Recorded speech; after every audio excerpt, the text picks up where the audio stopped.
Welcome to another episode of Be Growth Driven. It's your place for exclusive insights from leading entrepreneurs. We've designed this whole podcast to inspire you, provide you ideas for innovation, and help you drive your personal, professional growth.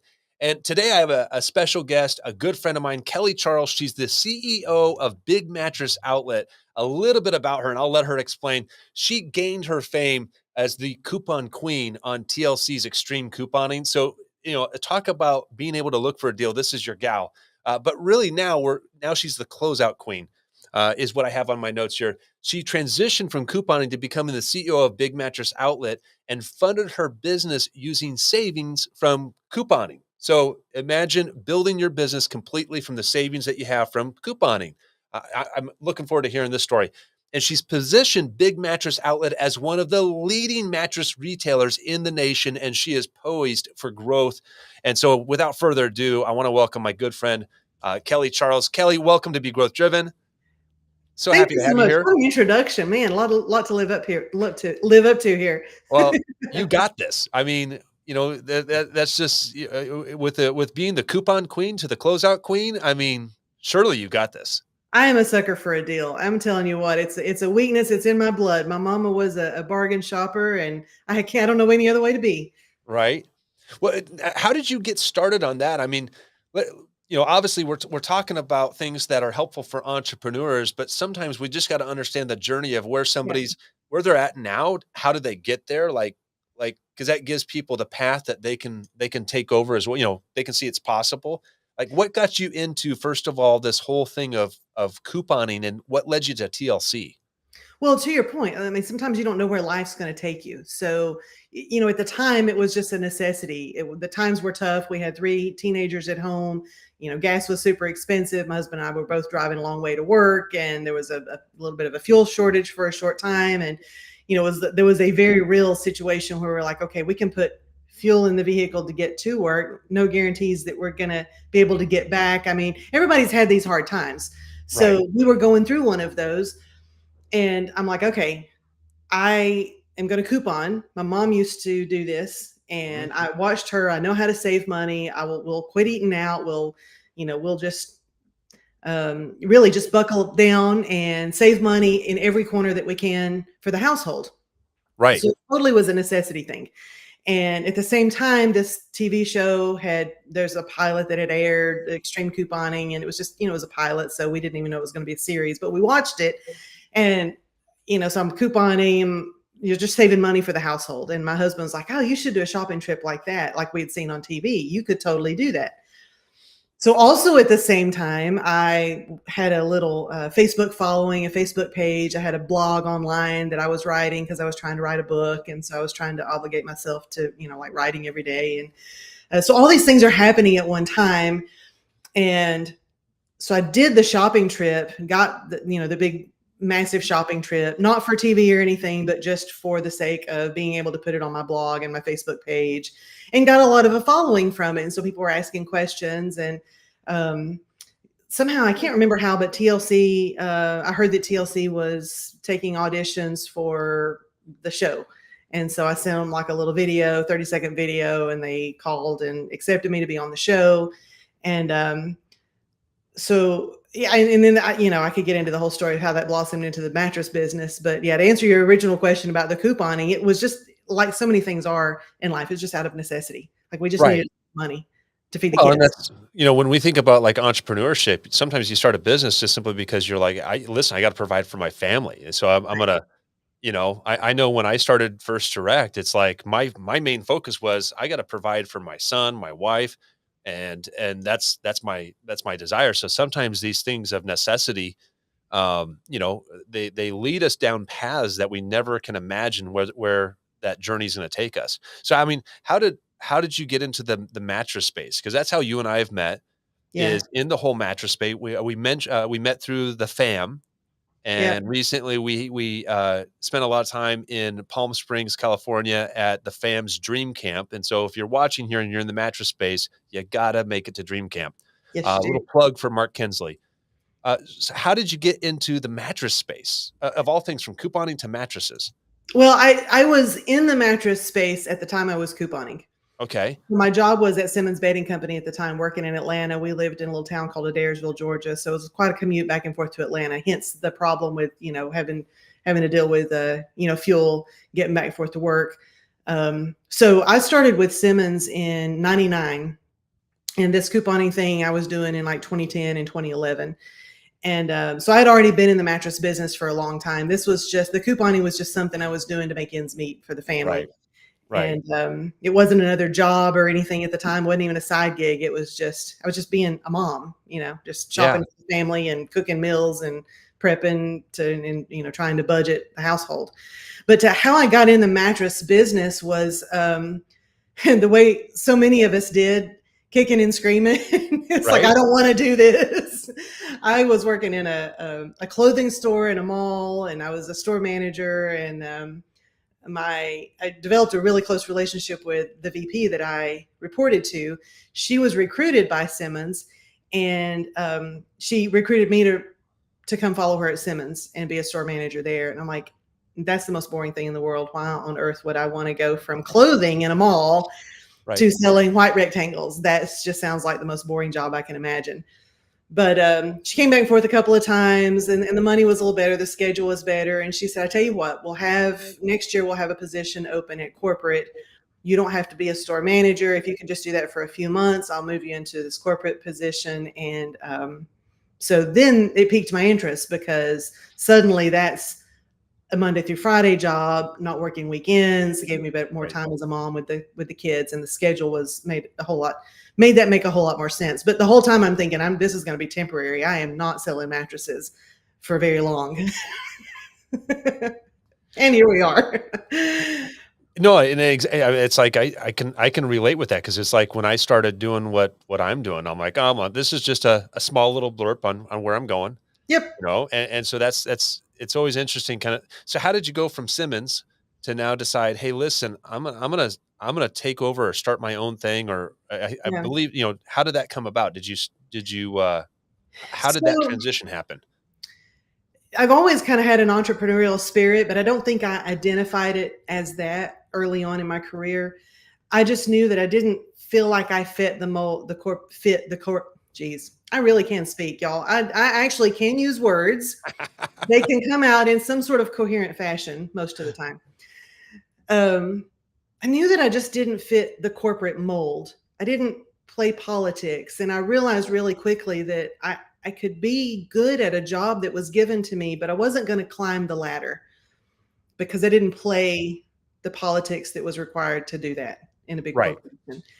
And at the same time, it was frustrating to me to see on it from, and I'm not knocking the company that I worked for, because they were wonderful, but this is just how so many corporations are set up. You're given a set of responsibilities in your area of the business, but you can see, because you recognize other parts of the business, you can see where there are inefficiencies. Right. But there's nobody in a position to make decisions in multiple areas of the company. So as a result, these inefficiencies just continue. And it was frustrating to me to see, like, if we as a company could just sit down in a room with the people that had the power to make decisions and fix this, this, and this, the company as a whole could be so much more efficient. And that's just not how it works. And anybody who's worked in a corporate job knows that that's not how it works. But I felt like I had an undue amount of stress over that. And it wasn't even my job. It didn't affect me in any kind of way. I felt this need to control the business around me. And there was a point where I realized that's kind of what entrepreneurship is. Like, I need to be in a position where I get to make these decisions. And that's going to take having my own business. Right. So I explored some different ideas of what kind of business. And, a lot of people, of course, who are very close to me and care a lot about me said, well, why would you not just pick mattresses? That's what you're already good at. And I was like, no, because I said I wasn't going to sell mattresses for this line. I've already been here, 12, 13 years, and I'm not doing mattresses Right. anymore. I said I wasn't going to stay here. And, eventually I had to accept that at that point, that's what I was good at. That's what I knew. And so I began looking for how to, open my own mattress store, because I still had that retail spirit. And I even approached my boss at Simmons and said hey, this is what I'm doing. I don't want there to be a conflict or anything. What I want is your blessing. And so that's kind of how I left in 2012 and opened my own mattress store. And, I didn't know how to dream big at the time. I really didn't. Like, Yeah. I thought at the time, I'll just open a store, and if this store can replace my salary, then that was how I defined success, was that I am Right. now making the same amount of money but doing something for myself. Just didn't occur to me to dream any bigger than that at the time until 3 or 4 months in. It was really a short amount of time that not only had I already could see I was gonna replace my salary, but could even replace my husband's salary. And so Joe could then leave his job and Right. join me, and we could do this together. And then it was like, well, if one store's good, then 2 stores would be better. And then, where do we go from there? Right. So, yeah, and of course How that's do you not. scale it, right? Yeah, Kind of a thing, right? yeah, So, for and I like that. I think what you shared there, so so far, even too, for a lot of entrepreneurs, maybe they're on the start of their journey. Like sometimes this thing we become an entrepreneur at is not what we wanted to do, right? Yep. And we don't know what we wanted to do, or maybe we do have a hobby that we're really good at, but if sometimes we got to do what we do well, Yeah, and it's important to recognize what you do well. right? And that was a wake-up call that I had. And, I have to say, and I'll be vulnerable a second and share that one of the things that I explored was opening a clothing store, Okay, because I was going back to, what I'd done those years prior that I enjoyed so much. And I'm like, well, now I want to do that again. Um, and so I was letting my heart kind of lead that conversation. right, But I also was smart enough to realize, I don't want to jump headlong into debt and into an industry that I'm not going to be successful at. I don't want to be one of those stories where somebody goes off and opens a business and they're passionate and they give it everything, but they didn't do it right. And so they fail within the first couple of years. Because unfortunately, those stories are too common. I really wanted to do this the right way. And I met roadblocks at every end. I was praying about it a lot. I was asking people that are smarter than me, what do they, advise? And there was a point where I had to kind of just receive the message that clothing store is not what I needed to do. And now I can look back and say, if I had been stubborn and done it anyway, I'm not sure that we would have had the same level of success. I can almost say with certainty that we would have not. Despite my desire to be successful, it wasn't at that point in time, it wasn't the industry that I knew. right. And I had to acknowledge what I was good at in the industry I knew was mattresses, and specifically the closeout side of the business. Love it. So now, as you develop this and you started to go down the path of like, hey, this is actually wow, it's replacing. Like, anytime you start a business and you start getting into it, now you got to start breaking down. Well, how do I scale? How do I do it the right way? And so what where did as you're going down this focus, like how did your mission develop? Because that's always a critical thing Yeah. to a business. Yeah, yeah, and I gotta say, I've learned a lot in the mastermind that you and I are part of, and from being surrounded by some great brains. Hmm. But early on, the mission was really important to Joe and myself to keep our priorities in the right place.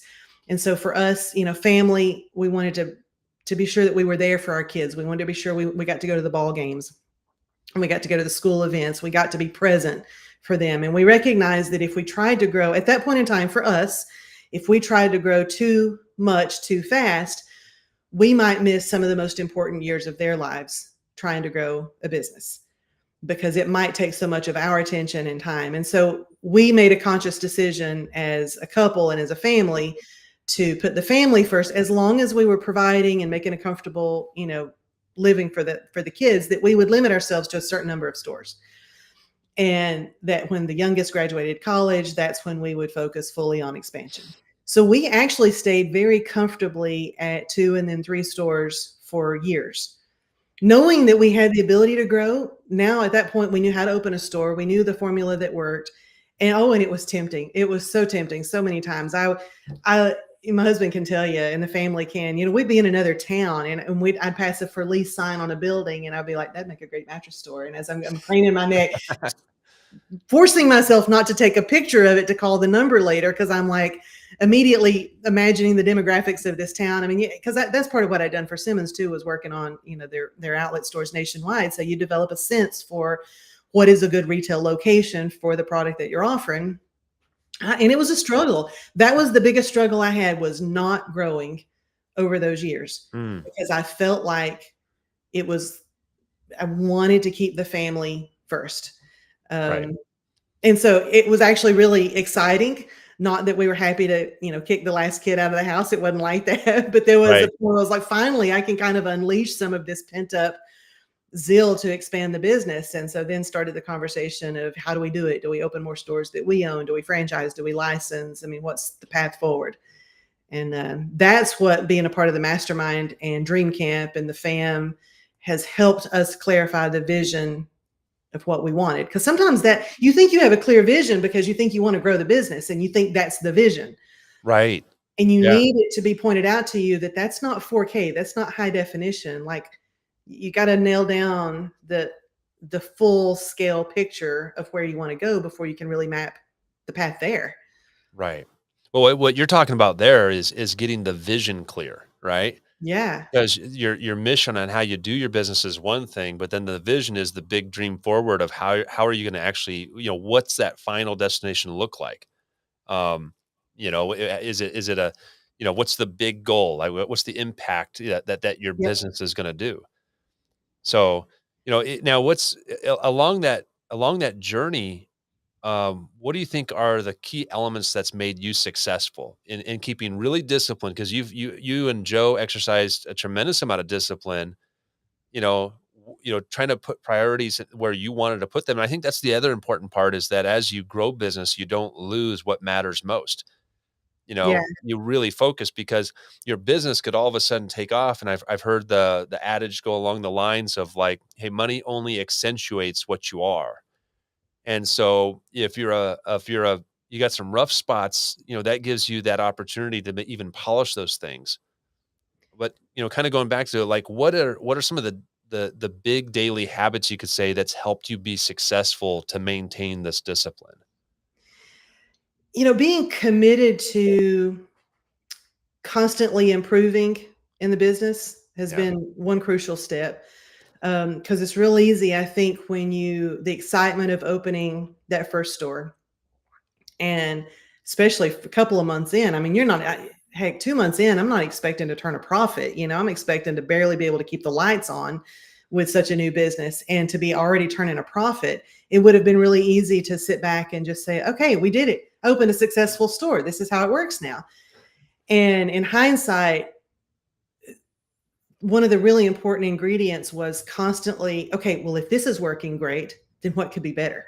Right. And obviously, they weren't all great decisions over the years. Obviously, we've made some changes that, didn't work out as well. And you learn from it. And that's, now you learn how not to do something.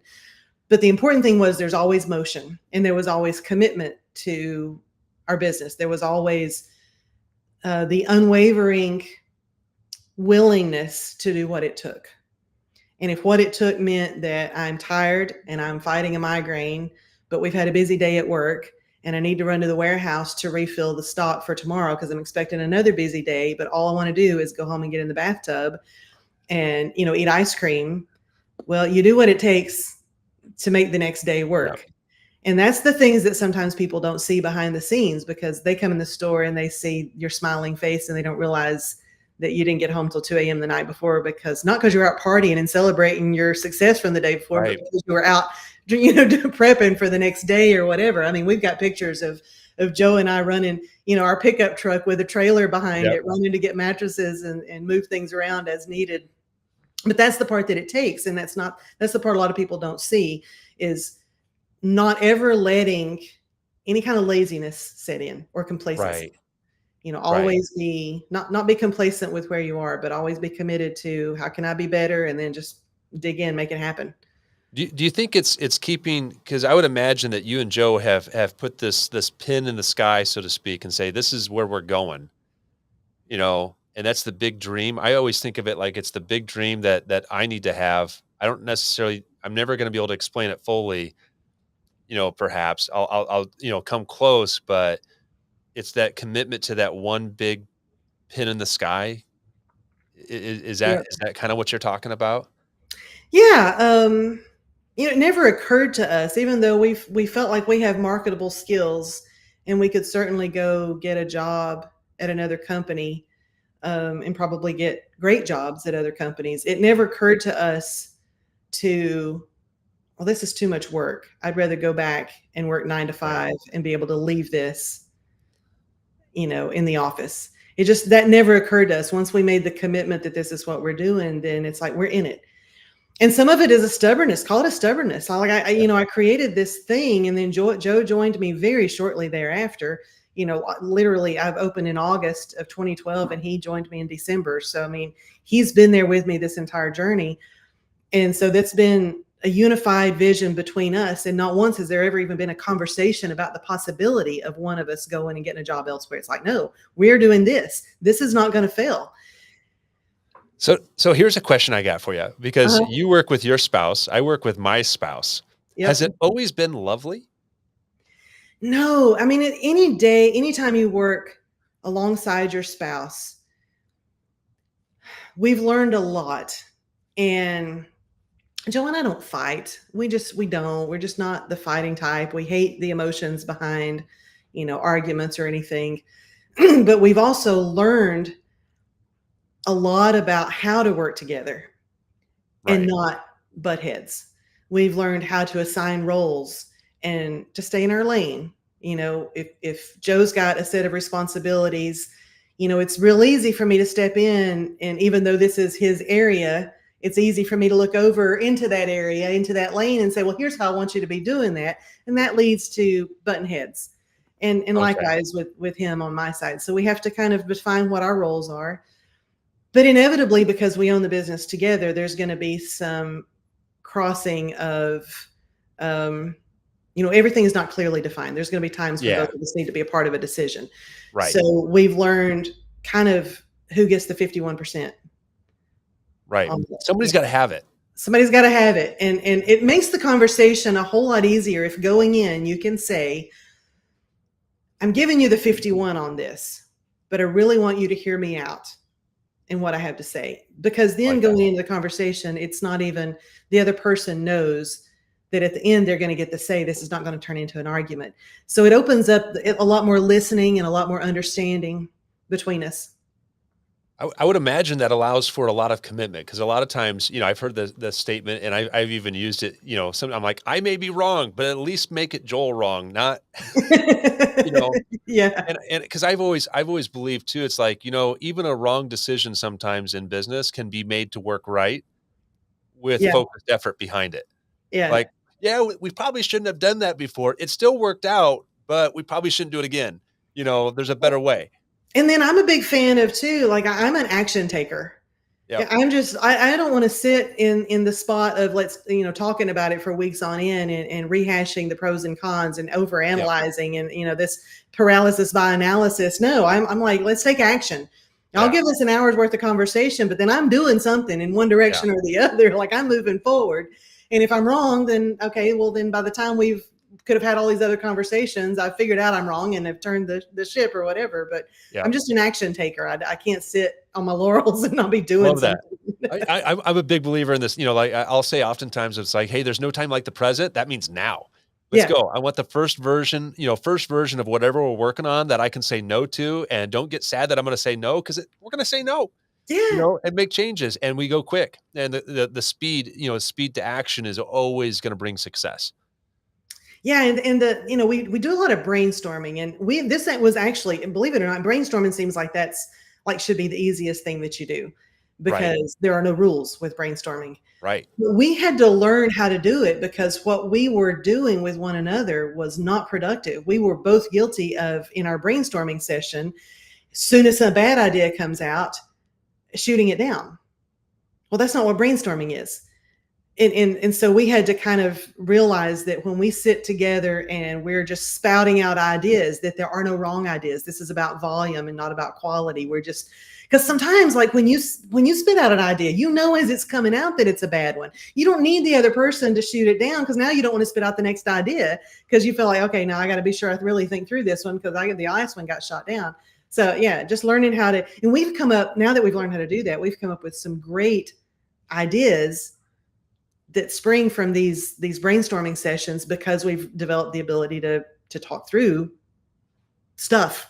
Yeah. What would be your tip if somebody's trying to implement this brainstorming in their organization? Because this is critical with a team, or if you're working with your spouse, or a combination thereof, right?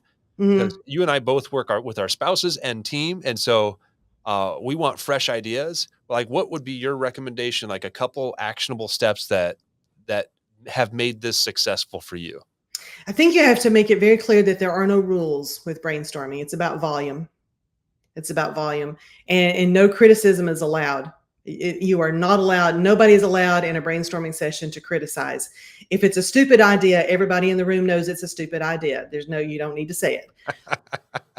But Okay. sometimes saying the stupid idea is what leads to somebody else's thought process of a great idea. Yeah. And it's just about throwing stuff out as it comes to you, because what tends to happen in a group that actually cares about the success of an organization is that you start feeding off one another, and after you're doing it for several minutes, some really good stuff starts to come out. And some Mm. bad stuff has to come out first It's to like get it's to get the like juices going. it's like pumping a. I remember as a kid, we used to go out to my uncle's farm out, and we had one of those old wells that you had to pump. Uh-huh. It's like getting that first water out of there, then you get the clear water, right? Yeah, Kind of yeah. a thing. Yeah, So exactly. Like the first ideas that come out, they're gonna be bad. yeah, yeah. And who knows? Maybe they're the elements that actually cascade to the next big thing, right? That those types of things. Yeah, we try to do it in our team meetings, and we've got a big whiteboard, a massive whiteboard. And so we have someone who's a note taker, and their job is just to write down as quickly as possible everything that comes out. Love that. Because at the end of it, you get a huge picture of all these ideas, and everybody in the room is committed to the success of the organization. So we can all look up there and identify which ones deserve a little bit of conversation or could lead to something that's higher quality. So we try to do that with all of our, like it once a quarter with the whole team. Love that. I love that. What's the next big, or I guess let me ask you this question actually first, because you're in the bedding space, because you're in that area, how do you see the bedding industry evolving over the next couple years? Well, I think that the important thing for our industry is to reestablish in the minds of the customers that mattresses are not commodities, that it's really a self-care item, and the Mm. importance of sleep. And I think as a human race since COVID, we've deteriorated at a faster rate, it seems like. And maybe that's in my head, but it just seems like everybody I talk to, we kind of feel the same way. Everybody's just more tired than we ever were. We live in a more fast paced, hectic, stress inducing world, and sleep is harder to attain. And I think that we have to catch up with that conversation with our customers and help them understand that it's not about just a mattress. A mattress is one small part in the formula of sleep, but there's a whole conversation to be had there. And when they're shopping for a mattress, rather than just hitting a button and buying something online that gets delivered to the doorstep without any idea if it's even the right thing for them or not, let's teach customers that if they will work with an expert, they can get a sleep system that actually has them sleeping better and they feel better. Right. So Right. I think that with some of the big things happening in our world, the TSI and Mattress Firm probably going to end up being one and the same, and the response to that merger from some of the other big players in the industry, I think is going to force that conversation um, about quality over just that gimmicky sales pitchy kind of thing. That's what I foresee happens. What I hope happens, but that's kind of what I foresee happening. The online environment's not going to cease to exist. People are still going to buy things Right. online, but I think to reduce that, we're going to have to bring the conversation back down to the quality of life. Changing the journey, basically helping Yeah, consumers understand better the journey of things, right? yeah, And yeah, how for important sure. that is. And creating Um, an experience. I'm big on experiences in store too. Creating an experience that people that's a low pressure. Don't make them feel like it's a used car salesman. All that's going to do is drive people to buy more and more online. If they yep. think they go in a mattress store and they're going to get, the hard sell and the gimmicks, and they're going to get confused and they're going to get sold to, nobody wants to walk into that. They're just going to buy something online. We have to change that experience. Absolutely. Right. Well, and people will that'll actually in a lot of cases, that'll actually increase the value to that consumer. So Sure. the better the experience, I mean, you think Of about it, course. it's like you hear about a brand new restaurant in town and you hear about the experience that people are having there. You're like, I'm willing to go there. I want Yep. to try it at least once, you know? Yeah. So, that experience though creates a lasting memory with that, with that consumer. So then and that's the same for every business. The more that you can create that experience, the more powerful it is. Yeah, and that crosses all industries because we're talking about entrepreneurship here, and I think that's in our case our focus on that is part of what's led to our success. Right. Because when you look at our Google reviews next to our competition in the towns where we have stores, it's shocking. Mhm. The office I'm sitting in now is upstairs of one of our mattress stores, and we've got over 660, I think, 5-star Google reviews, Wow. and the next most in town is less than 100.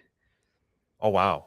So we try so hard for that. And that was a goal from day one that Joe and I had was we want to be different. We wanted to establish ourselves not as we just want to sell as many mattresses as possible, but we want to treat the humans that walk in our door as as great as we can. We want to make them have a great experience because hopefully they'll come back. Hopefully they'll Mhm. recommend us to others. Hopefully they'll leave us a great Google review. I mean, you hope all those things happen, but at the end of the day, it kind of feels good too, just to Right. treat people right. And putting that as the right priority, what we've discovered is that the profit follows that. Like, people know Absolutely. when you're just after a profit from them, but if you treat them right, even if it means sometimes you don't make as much on a transaction or whatever, but you've treated somebody the right way, the profit tends to just follow. And so that's Right. that's kind of what we've built our reputation on, and why so many people I think want to do business in our stores. What do they say? Like service is selling, Yeah, selling the service, right? yeah, And then there's some corny little for sure. skits of that on YouTube, but the principle though is very true. Like if you don't, that's selling, servicing the client all the way and But we live navigating in a them. world where that doesn't exist anymore. I mean, you Yeah. can't even get somebody to smile at you in a drive-through in the restaurant. I mean, it's so lacking in the whole world. Just being Yeah. kind. Yeah. Well, so because it's lacking, when you do it, you stand out.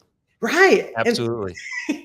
we said we built a house 3 years ago, and, and we had a great builder, so it that we had no we were very blessed to have a builder that we loved, and he used a lot of subs that we loved, but because we were shopping for so many different things, we had experience with, so many different kinds of businesses, and at that time, we had a conversation, it was like, nobody will call us back. Nobody seems to want our business. How often we were like, I'm trying to give you money for things. Like you exist to sell things and I'm trying to buy them from you and you don't seem to care. Like Right. we were so just dumbfounded at the lack of desire to even help someone spend their money with you that we said, what if we aren't that great at customer service in our stores? It's everybody else is that bad. And so when they come in our stores, they're actually getting smiled at and we actually do what we should have done anyway. And as a result, we're standing out. I don't know where we are on the spectrum, but we had that conversation. Right. Well, that makes a difference. I mean, because I think of like how many times I've walked into a place and you have the sales associates just kind of sitting in the corner. They're like, "Oh, look around. I'll if you have any questions, I'm here for you." You and know. Eh, as a business owner too, you get blind, I think, and I've seen this happen to so many businesses who had a lot of potential, but they get blind to these little areas. For example, uh, we obviously there's a counter or a cash register or a desk or whatever. And when you work in that spot day in, day out, your fast food drink from breakfast is there and your mail is there and your post-it notes are everywhere. And, you know, it, everything that you surround yourself with throughout the day is there. And you get blind to when a customer comes in, they see all of that. And that's one tiny little thing, but your bathroom, you go and use the bathroom day in, day out, mm, and the customer, maybe it's not a public restroom, so you forget to pay attention to what it looks like. But then the one time a customer needs to go use the restroom and they're going and you're like, oh, my bad.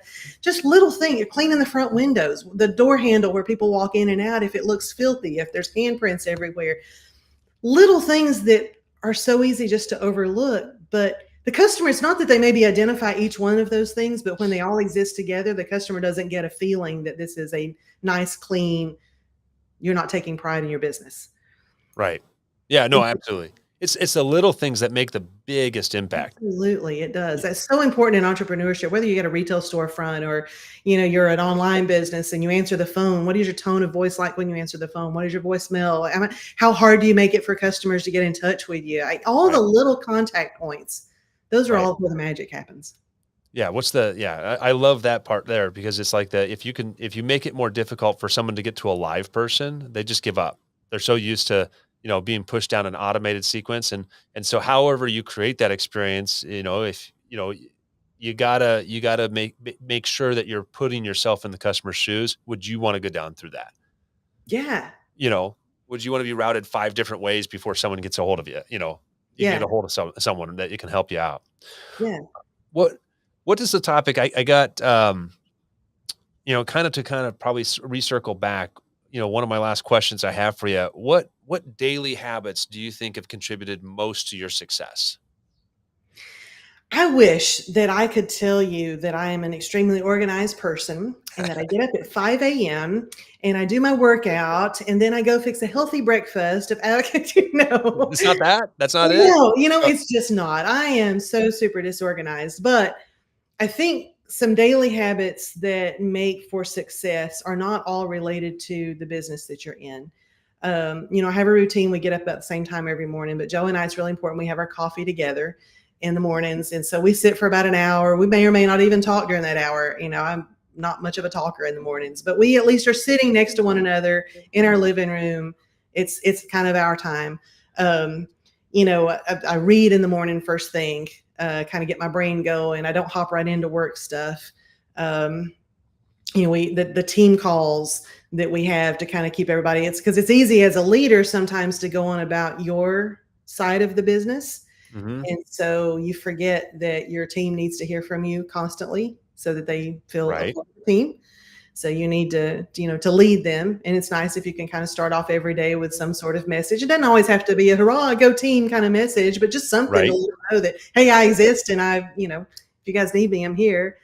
Um, and setting things on a schedule, I found that to be super helpful, is actually calendaring things. Because I think one of the horrible habits to get into as a leader is your to-do list is always way longer than you can possibly get done, always. Right. And so you end up spinning wheels all day long. Like you go in like, okay, I'm going to be productive today. But you go in, you finish your biscuit, and then the phone rings and you start a conversation, and then an associate, a team member's over here, and and next thing you know, it's lunchtime. What are we going to do for lunch? And there's a 30-minute conversation while you decide what to do for lunch, and you check in on email, and you get distracted, and it's 2 p.m. and you haven't knocked anything off your to-do list. But if I Mm. calendar things and I set aside the time for this hour, I'm going to work on this. It helps. It's not that I can stick to it religiously necessarily, but it helps keep my thoughts reined in so that I can at least know where I'm supposed to be focused at that point in time. Mm. Just because otherwise I'm just not productive. I'm like, trying to herd cats. My brain is just all over. But it sounds like there's some consistent things that you're doing every day that again, they're not part of the business, but they start that pattern that helps you get started every single day to focus on what's most important for that day. Because Yeah, for you're right, sure. the list is always gonna grow. Like, I keep looking at the to-do list and then there's a lot of that's in the mental space of like, "Oh, I know I need to do this," and I kinda figure sometimes some of those things, the if they're really super important, they'll come back. Um, Well, and I found that I'm in the better mental space to do those when I get to the office if I have set the stage when I was at home right. by setting aside that time with Joe to have our coffee and Yeah. to do my reading. I read for about 30 minutes every morning. If I do that, it has nothing to do with work, but it's my me time, Right. and it gets me in the right headspace so that when I get to work, now I don't have the guilt that I, you know, didn't set my priorities straight that morning, or I don't know, just the routine kind of helps me just get into work and then dive right into what needs to be done for the day. I love it. I love it. What my last question for you. What does being growth driven mean to you? I think the word drive is such an important word for me. When I talk about entrepreneurship, I'm always talking about grit, determination, and drive, because those are such key ingredients. And so being growth driven, when you want to scale your business, you've got to have a drive. Um, and if you're driving your car, that's forward momentum. There's always momentum involved. If you're not, you're just parked. Yeah. So, you gotta keep the forward momentum going. And being driven. I'm trying to think of a good analogy, but if you're, um, I guess maybe just the literal meaning of the word itself. If you are being driven, then you're being carried forward. You've Yeah. established some momentum, and you're just being carried forward with it. You're being driven there, but you gotta set that in place. I love it. I love it. Always, it's a forward direction with action, right? Yeah. You See, that was can't. so much more succinct than what I said. I think we all know what you're saying. I think we all know what you're saying. Well, Kelly, I certainly appreciate you shared a lot of insights, your journey with us. We've gotten a glimpse into things that have inspired you to take the actions that you have, and I really appreciate you sharing that journey with us and being vulnerable as well, and sharing those details. Thank you so much for joining us today. Well, thank you for having me on. I really appreciate it. It's been a lot of fun. Yeah, you bet, you bet. Yeah, I look forward to a next time, and until next time, for all of those that are watching, tune in to our next episode where we bring on another entrepreneur that's shaking, moving, they're innovating, and they're going to share their journey and inspire you for growth and success. So until next time, be great because nothing else pays.